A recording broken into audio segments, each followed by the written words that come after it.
When people think about the most important financial skills they need to learn, most people think about tactics, things like spending less than they make, investing consistently, optimizing for things like taxes and social security. And those things obviously matter. But after working with retirees for years, I've realized something quite surprising. For many people, building wealth isn't actually the hard part. The hard part is psychologically adapting to the wealth they've already built. I've seen people hit financial goals they once thought would finally make them secure 1 million, 2 million, even 5 million. And somehow they still feel anxious, behind, and unable to relax. Because the fascinating thing about money is that it's far less of a math problem as people might think, and far more of a psychology or philosophical problem. So, in this video, I want to walk through three financial skills I think matter the most long term. The first financial skill people need to learn is understanding when enough is actually enough. This is by far the most difficult things for high performers to figure out because most successful people got where they are by always pushing for the next level. You set a goal, work hard to reach it, and then almost immediately replace it with a bigger goal. And there's nothing wrong with this on its surface. Progress is exhilarating. But over time, for a lot of people, that healthy ambition slowly turns into something else. The goalposts never stop moving. How many people watching this video told themselves that once they reach a certain milestone, they would retire or relax a little bit, finally feel satisfied with their wealth? Then they got there, and instead of feeling settled, the number suddenly didn't feel as impressive anymore. Now, the real target becomes X more years in the future or X more $1 million. After enough goalpost resetting, the chase becomes less about a specific number and more about vague extensions. One more strong market cycle, one more year of work, one more layer of cushion just to be safe. And to be clear, I'm not saying that ambition is bad or that people should intentionally stall out their life once achieving a specific goal. The problem is that a lot of people quietly put their life on hold for the next milestone. They believe satisfaction exists just on the other side of the next number, even though they've already realized satisfaction did magically arrive after hitting the last number. Eventually, the danger is that your expectations start rising just as fast as your wealth. So even though your life keeps objectively improving, emotionally, it never really feels like you've actually arrived. And you can spend your entire life winning financially without ever feeling like you've actually won.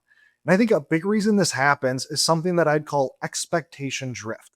As our life improves, our expectations quietly improve alongside it, sometimes faster than our life improves, and this becomes quite dangerous. Things that once felt luxurious start becoming the new expectation baseline. Morgan Housel has talked about a similar idea called expectation debt, and I think it explains a huge amount of modern financial anxiety.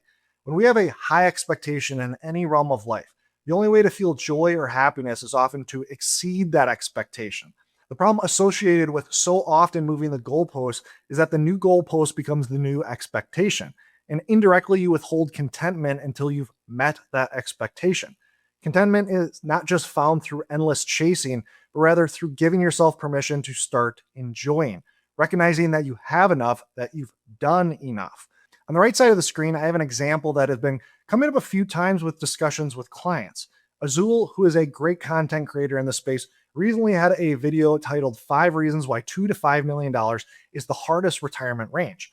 Let's just pause here for a second.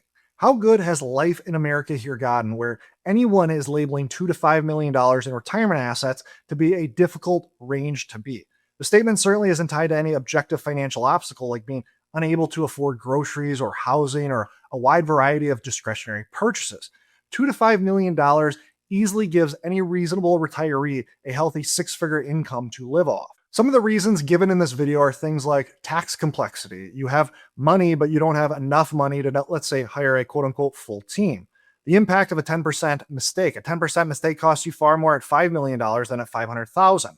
Second home syndrome. Many people in this range feel wealthy enough to buy a second home, but it might stress their financial situation too much. This is precisely what I mean by expectation drift. Your wealth range is quote unquote hard because you can't afford a second home without some type of cost benefit analysis. Seems like we are stretching the definition of hard here. How long until 5 to 10 million is the new difficult wealth range because you can't afford to fly private on a whim? Certainly the impact of a 10% mistake is even larger at this wealth. And no, my goal with bringing this up is not to beat up on Azul. I'd be shocked if he actually believed that this was the hardest retirement range and was instead using a provocative title in order to garner attention. But so much of modern financial anxiety comes down to this idea around goalpost shifting and expectation drift. I'm not saying once you reach a certain wealth level, you're not allowed to have problems, but I think we need to reframe those problems correctly. Once you start noticing expectation drift, you realize this pattern exists far beyond just retirement planning. You can see it almost everywhere in modern life. Take housing, for example. Now, before I say this, let me be clear. Housing affordability absolutely is a real issue in many parts of the country. Prices have risen dramatically relative to incomes in a lot of areas, and the housing affordability equation is a complex one. But at the exact same time, there's data around this issue that I think is often left out of the affordability conversations. Charts like this are constantly shown to illustrate how expensive houses have gotten. We see that in the last few years, an acceleration in prices, especially when compared to median incomes. What's often left out is how goalposts and expectations shift over time, and Americans, as a general population, expect more and more from their homes. The median home in 1970 was around 1,500 square feet. Today, it's over 2,400 square feet. And what's interesting is that when you look at inflation adjusted price per square foot, prices have risen far less dramatically than the headline housing numbers suggest. Yes, there is still a more pronounced trend in the last few years, and that is worth noting. But over a long time frame, housing per square foot in inflation terms has remained relatively stable. Now, to be clear, this does not mean housing affordability problems aren't real. They absolutely are. In many areas, supply is constrained, interest rates matter, zoning matters, and many younger buyers would gladly take a smaller starter home if more existed. But I do think expectation drift plays a role in how we emotionally experience this issue. Because over time, luxuries quietly become expectations. Expectations become perceived necessities. And eventually, anything below that expectation can start feeling like a failure or deprivation.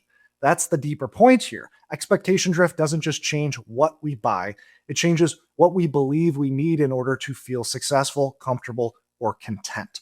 And this creates a really interesting tension that honestly, I don't think anybody has fully figured out. Because from an objective standpoint, many aspects of life have consistently improved over time. We have bigger houses, better healthcare, longer lifespans, instant access to information and communication, technology that makes daily life dramatically easier than it was even 20 or 30 years ago. And yet, emotionally, a lot of people seem more anxious, more overwhelmed, more dissatisfied than ever. What once felt extraordinary eventually starts to feel normal, then normal becomes expected, and eventually expected can start even feeling disappointing. That's why learning when enough is such an important financial skill. I don't think anyone can solve this dissatisfaction on a global basis, but I think it's quite easy to solve this on an individual basis. Build the habit of identifying when you have enough and then find contentment once you hit that level. The second financial skill people need to learn is how to update your financial identity to match your wealth position. And this is where I think a lot of people get stuck. The behaviors that help build wealth are often incredibly useful for decades. Saving aggressively becomes chronic underspending in retirement. Delaying gratification becomes endlessly moving the goalposts. Preparing for uncertainty becomes obsessively watching markets, news, and your portfolio, trying to stay one step ahead of whatever might happen next. And the tricky part is that many of these patterns get psychologically rewarded over time. I notice this constantly with worry. Take something like the stock market, which is largely outside of your control, or maybe even fully outside of your control.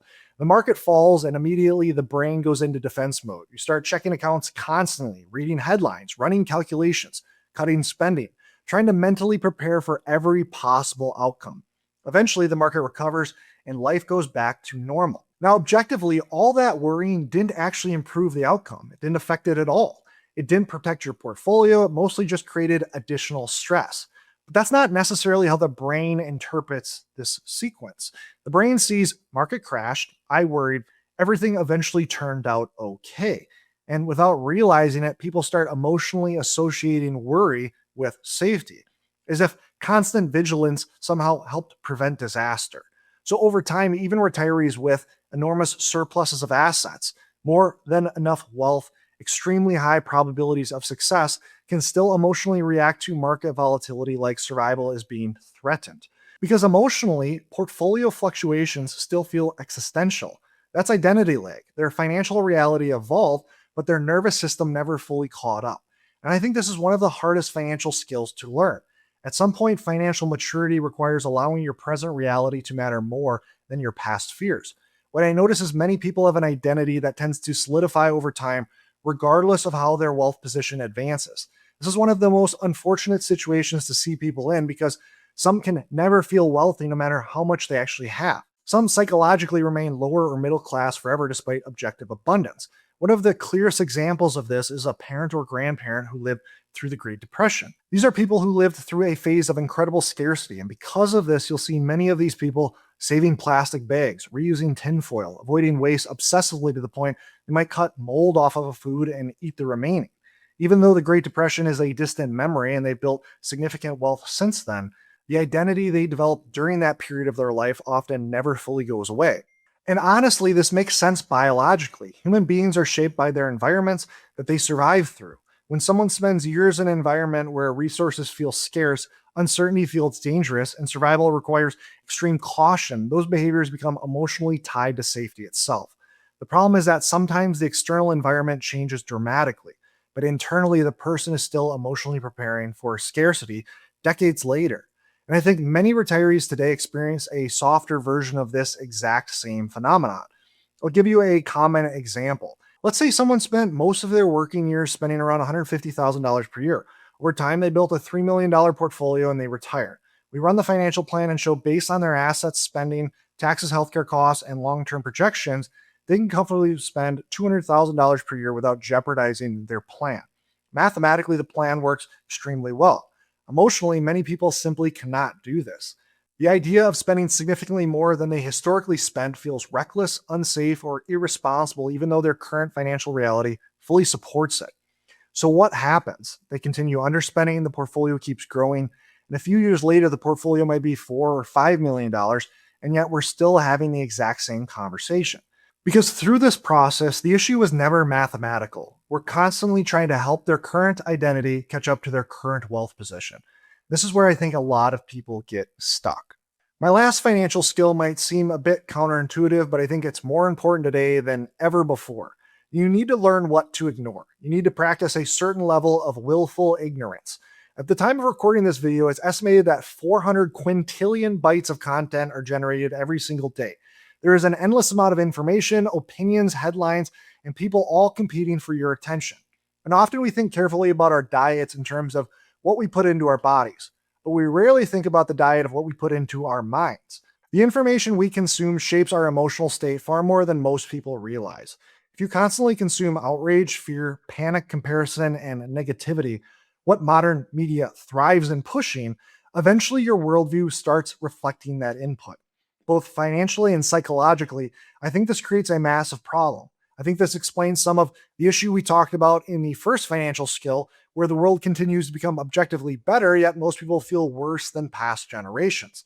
Think about this year alone in financial markets. It's been quite a volatile year. The Iran conflict and rising oil prices dragged portfolios down through March. Much of the headlines in the media doubled down on the uncertainty, often calling for more pain ahead. If you're someone who prides themselves on being informed, staying on top of things, constantly checking the market and your portfolio, what did you gain through all of this information? No doubt you caused yourself some level of emotional stress, but did that information make any positive impact? As we sit here today, the market has reached numerous all-time highs in recent weeks. So if you're a long-term investor with a solid financial plan, what exactly did all of that daily stress accomplish? I think an incredibly strong case can be made that it was only a detractor. Given this, I believe the best practice for most is to practice willful ignorance and avoid this type of information in your daily content diet. I think one of the biggest misconceptions people have is believing that more information automatically leads to better decisions. Author Ryan Holiday presents an interesting dichotomy that you can either be well informed or well read. Attention is a zero sum game. What you give to one thing, by definition, you take away from something else that you could give attention to. Being well informed means you are up to date on the latest happenings in the world.